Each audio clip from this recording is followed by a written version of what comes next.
Hello there guys, what is going on? Son of Chelsea back here again for another video, and today going to be debating Chelsea's best formation. What is Chelsea's best formation?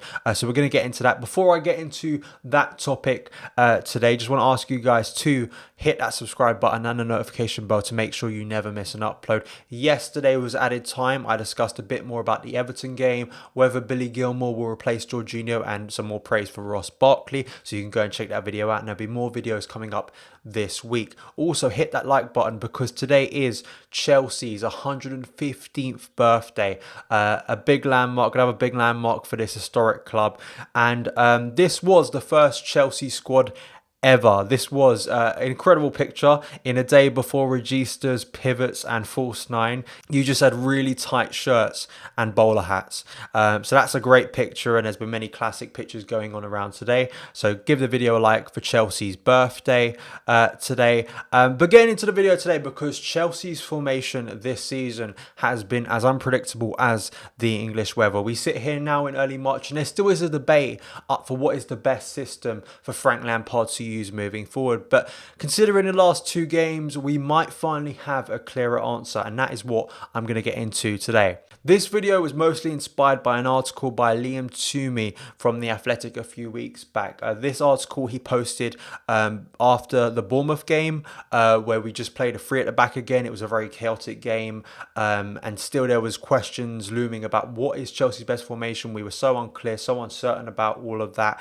So just to pick up some of the things about the article and some of the stats that came from that article, and then I'll give you my thoughts on it. Chelsea have problems at both ends of the pitch, and three at the back is not helping. Frank Lampard has oscillated between 4-2-3-1, 4-3-3 and 3-4-2-1 throughout a rollercoaster season, and sometimes switch formations during games. All of it has been motivated by the search for the one thing that all successful coaches and teams strive for: balance. Of the three systems, 4-3-2-1 has been his safety net whenever real adversity has struck. Shifting to three at the back secured a 5-2 win away at Wolves in September, as well as a Premier League double over Tottenham that has dramatically altered the landscape of the race for fourth place. Now, three at the back is interesting because, of course, it was done so successfully under Antonio Conte, and because of the mix and jumble of players in Chelsea's squad, you very much feel like there are players within the squad that are benefiting from a three-back system. And of course, first name that comes to mind is a player like Marcos Alonso. He really thrives off of that system, and considering it was the system that won Chelsea their last Premier League title, it's no surprise that fans are happy to see it being used. Then the last two games, Frank Lampard reverted to a 4-3-3, and to be honest, Chelsea's two best performances really this season, or at least two of the best we've seen, Liverpool and Everton. Billy Gilmour was in the team, sitting at the heart of Chelsea's midfield. We played some really nice football, some really intense, pressing, energetic football, which we haven't seen since the earlier months of the season, and something we haven't seen really in a three-back system recently. Willian and Pedro looked really good. There was better balance in midfield. We were breaking the lines, we were creating a lot of chances, and we were scoring a lot of goals. 6 goals and 2 clean sheets. Really is an amazing record considering Chelsea at both ends of the pitch have been struggling recently, and that is something to take note of. Now, in the article, Liam Toomey did use a lot of stats between the three formations and really laid out how successful each of them are individually. Please note that these stats were taken before the Liverpool and Everton game, so in terms of 4-3-3, those need to be updated, but I still do think these stats are relevant to sort of going to this debate and this topic really in an in-depth way. So let's go into it. So firstly, looking at the 3-4-2-1 system, results, we've played 9 with this system. It actually has the highest win percentage of any of the other systems Frank Lampard has used, a 55.6%. And then looking at the XG in comparison to what we should be and have been conceding, 1.44 goals conceded there. And then we move on to the 4-3-3, which has been used recently and a lot of people think is the best formation for Chelsea. Those results are played 8, a win percentage of 37.5%, and an XG of conceded of 1.38 goals.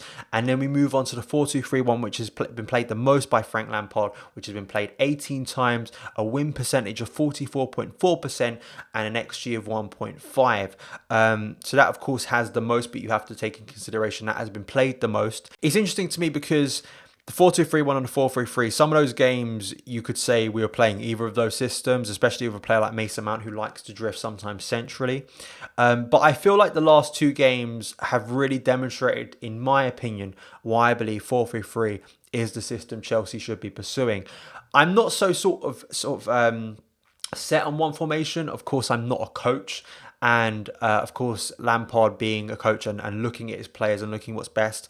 And it's easy to say that after two really good performances. It really is. Chelsea played amazingly in the last two games. We all feel positive. We all feel that there's momentum now behind the team moving forward. Chelsea could play that system again against Aston Villa and it could all go terribly wrong. Chelsea could look chaotic at the back. We could look out of ideas at the top of the pitch. All those things can happen and then we're back to square one, really. But the reason I think 4-3-3 should be used is a variety of reasons. Firstly, I look at a player like Billy Gilmour. He has been man of the match the last two games. And just looking at the balance, and the way we were playing in those games, it was really exciting, energetic football. And it was the sort of football that we've lacked in the winter months, really. It was a football that I have craved for so long, and the sort of football that we got so enthralled and inspired by in the early months of Frank Lampard's tenure, where we were so much movement, so many goals, so much attacking, so much energy. I could deal with conceding goals at the back, but it was during the winter months recently where we haven't been scoring goals, where we've looked flat, we've looked a little bit sort of tepid with the ball. That really frustrates me because I think this team has got goals and has got energy within it and pressing within it. And I think that's what Lampard wants. And that's what these last two games have shown. And with a 4-3-3 system, I think that can really help some of the players. Also, I want to point out that a 4-3-3 was used during our 6-game winning run. Yes, the 4-2-3-1 was rotated in there as well. But it shows with 4 at the back, usually 3 in midfield. It really helps that system. And during that 6-game winning one, when you had the likes of Jorginho and Kovacic and Mason Mount in the centre of the park, it really did help that system when we played some of our best football.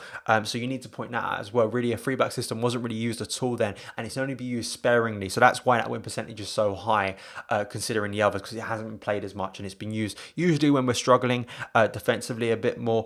And I think as well, 4-3-3 suits technical players. I think it suits the likes of Kovacic, Jorginho, Billy Gilmour, players who are comfortable in possession, and especially using the ball and getting the ball from defence to attack. I really think it is brings a nice balance there, and I think it sort of plays a good style of football, and not just in terms of for the eye and aesthetically pleasing, but I think it's a really effective way of playing football, especially if you want to compete with the top teams. You look at the likes of Liverpool, Manchester City. That is the system that has been used most successfully, and it's a system that continues to be successful at the top of the game at the moment. It does well in terms of keeping possession, because possession has become a lot more important in the modern game, in terms of, not in terms of just like, of course you can still lose games with having more possession. I'm not sitting here and tell you possession is the most important thing, but in terms of at the top of the game, it is much more important now that you have players who are comfortable on the ball, and you want to go out and be aggressive and dominate games. You can't be as reactive anymore at the top of the game, and that is something that I think is vitally important for Chelsea. And as well, I want to point out as well, as much as this may annoy people, it was played all of last season under Sarri. Sarri was drilling in the 4-3-3 to these players, and 8 of the starting 11 against Everton on Sunday played under Sarri and played regularly in that system.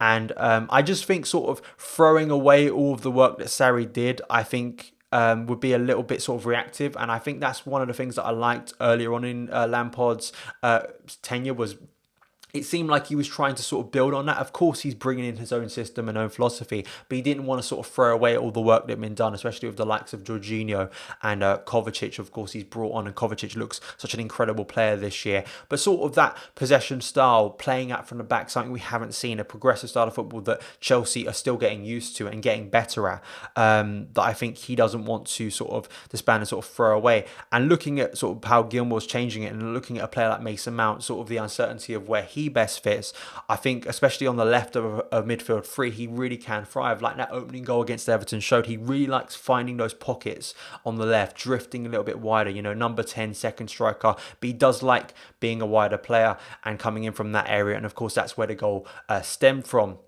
getting the ball from that area and driving forward. So I really think it helps a player like Mason Mount. Certainty is another thing. Frank talks so much about flexibility, but the winning run early in the season proved, and these 2 games have proved, if a system's going to work, he's going to stick with it. He isn't going to throw it away. I think making plan A better is key at the top of the game. And I think, of course, players at the top of the game really want clarity and certainty with what they're being asked to do when you listen to professionals in the game at the moment. And really honing that system and style, I think, will become more clearer as Lampard gets more minutes under his belt as a coach. And as well, when he brings in better players, I think the players will naturally dictate this. I think of a player like Hakim Ziyech, when he comes in, how will he fit into Lampard's system or 4-3-3? You know, he is not sort of your natural winger. He is more of a creator. How will he fit into a system? Would he fit into a midfield, or will he play naturally as a right winger? A new left back, Frank clearly wants bombing fullbacks, and Reece James can provide that on one side, but maybe a new left back will help that as well, 4-3-3, allowing that player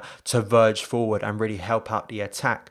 You also think of players like Ruben Loftus-Cheek, Christian Pulisic, Hudson-ODOI, all potential game changers in a variety of positions there, especially Loftus-Cheek in central midfield, who looks so amazing in a 4-3-3 at the back end of last season under Sarri. Christian Pulisic, who scored a lot of goals earlier in the season in a 4-3-3 as a left winger, so he can go there as well and potentially be really effective. Hudson-ODOI on the right wing as well, I think looks really good cutting in onto his left foot. The forward line, will Giroud stay? Tammy Abraham, when he comes into fitness, Frank wants a fast forward. Will we get a new one in the summer? Personally for me, and I'm interested to hear your opinion on this, I think a 4-3-3 or a 4-2-3-1 I think suits us. I think it also just, I look at the age of the players, and people talk about Conte's system, but I look at some of the ages of the players who were in that system who are going to be moving on soon. The likes of Pedro, the likes of Marcos Alonso, the likes of Cesar Azpilicueta, players who won't be here very soon. So I think that Frank needs to look for a new way, and I just look at the game currently and I look at what's being successful. That doesn't mean you have to stick with what everyone else is doing, but I just believe that with the players we have, a 4-3-3 system that's based on pressing, movement, possession, good possession, and can really affect and really, I think, help some of our younger players and really take Chelsea in a really positive direction. But those are my opinions. What's yours? Please let me know in the comments below. I'm really interested to hear. As I say, these are only my opinions. These are only taken from some of the stats and just my opinions watching Chelsea. I'm sure you guys, as ever, will have your interesting takes on it, and will probably disagree with me, and maybe you'll agree with me as well. So thank you guys so much for taking the time to watch this video. If you did enjoy it, hit that subscribe button and the notification bell to never miss an upload. Follow me on Twitter @SonOfChelsea, and I'll see you again.